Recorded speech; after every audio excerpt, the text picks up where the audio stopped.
एक छोटे से गांव में एक छोटी सी लड़की रहती थी जिसका नाम था माया। माया एक बेहद उत्साही और साहसी लड़की थी। एक दिन माया को जंगल में एक पुरानी जंग लगी हुई कुंजी मिली। माया ने उस कुंजी को उठाया।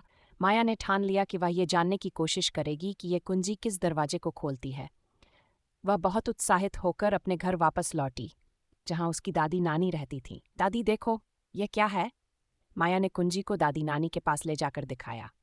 दादी नानी ने चश्मे के ऊपर से कुंजी को ध्यान से देखा और मुस्कुराते हुए कहा, यह कोई साधारण कुंजी नहीं है माया, ये जादुई कुंजी है जो एक बहुत खास दरवाजे को खोलती है। लेकिन तुम्हें बहुत ध्यान से उस दरवाजे तक पहुंचने के लिए यात्रा करनी होगी। वो दरवाजा कहाँ है दादी? माया ने उत्सुकता से पूछा। वह दरवाजा जादुई जंगल के भीतर बहुत गहरे छिपा हुआ है, दादी नानी ने जवाब दिया। लेकिन ध्यान रखना माया, ये दरवाजा केवल उन्हीं लोगों को दिखाई देता है जिनके दिल में साहस और प्यार हो। तुम अपने दिल से सही रास्ते पर चलोगी तो ही तुम उसे पा सकोगी। पानी की बोतल और एक छोटी सी नोटबुक ली और दादी नानी को अलविदा कहा। जंगल में कदम रखते ही माया को लगा जैसे एक नया जादू शुरू हो गया हो। माया चलती चली गई और धीरे धीरे जंगल के भीतर गहरे पहुंचने लगी।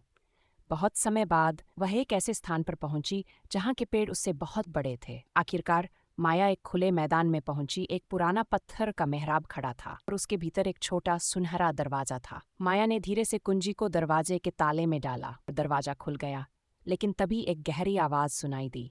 तुम्हें दरवाजे से प्रवेश करने के लिए 3 पहेलियां हल करनी होंगी, आवाज ने कहा। केवल वही लोग जिन्हें साहस और बुद्धि का साथ मिलता है, वे इन पहेलियों को हल कर सकते हैं। तुम तैयार हो, साहसी लड़की? माया ने गहरी सांस ली और कहा, हाँ, मैं तैयार हूँ। पहली पहेली गूंजी, मेरे पास चाबियां हैं लेकिन मैं ताले नहीं खोलता। मेरे पास जगह है लेकिन कमरे नहीं। तुम मुझ में प्रवेश कर सकते हो लेकिन बाहर नहीं जा सकते।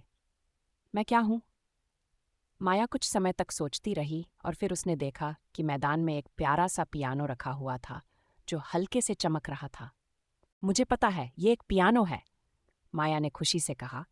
वह गहरी आवाज फिर से बोली, सही जवाब। अब दूसरी पहेली के लिए तैयार रहो।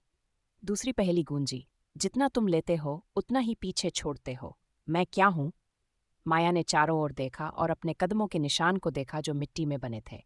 यह पदचिह्न, माया ने कहा। सही जवाब, आवाज बोली। अब आखिरी पहेली बाकी है। मैं बिना मुंह के बोलता हूं और बिना कानों के सुनता हूं।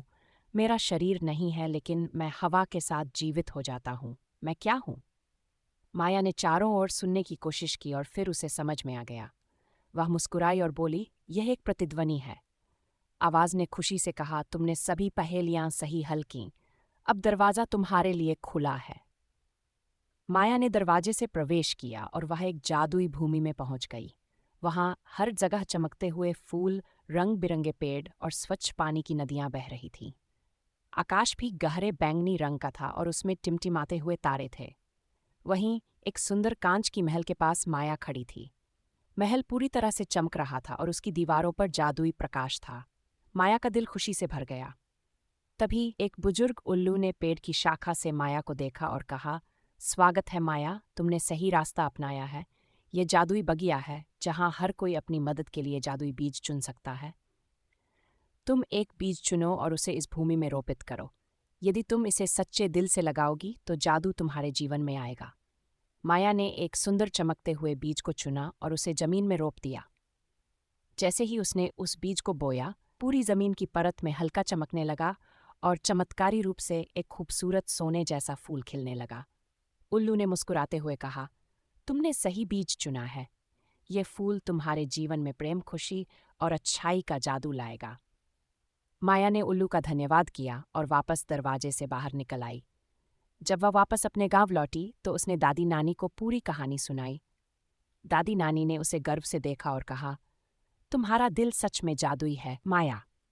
माया ने तब से तय किया कि वह अपनी इस जादुई शक्ति को दुनिया भर में अच्छाई फैलाने के लिए इस्तेमाल करेगी।